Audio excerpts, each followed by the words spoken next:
নতুন বছরটাকে সমৃদ্ধ করতে পারি, বেশি বেশি যেন আল্লাহর ইবাদত করতে পারি।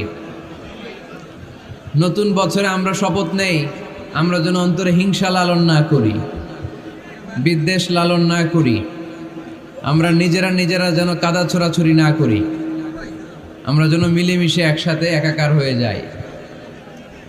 আল্লাহ তুমি কবুল করো, আমরা পড়ি আমিন।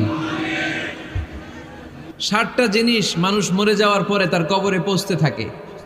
ইন্না মিম্মা ইয়ালহাকুল মুমিন মিন হাসানাতিহি বা'দা মাউতিহি, মানুষ মরে যাওয়ার পরেও যে 60টা জিনিস তার কবরে পৌঁছায় তার মধ্যে একটা হচ্ছে মসজিদান বানাহু, সে যে মসজিদ বানিয়ে গিয়েছে ওই মসজিদের সওয়াব। সুবহানাল্লাহ পড়েন। আপনি টাকা দিয়ে মসজিদ বানিয়ে দিলেন, ওই মসজিদে মুসল্লিরা নামাজ পড়ে, রোজাদাররা এসে ওখানে ইফতার খায়, তাহাজ্জুদ আদায়কারীরা তাহাজ্জুদ পড়ে, তাদের সওয়াবের কমতি হবে না, কিন্তু তাদের সওয়াবের একটা পার্সেন্টেজ সওয়াব যে ব্যক্তি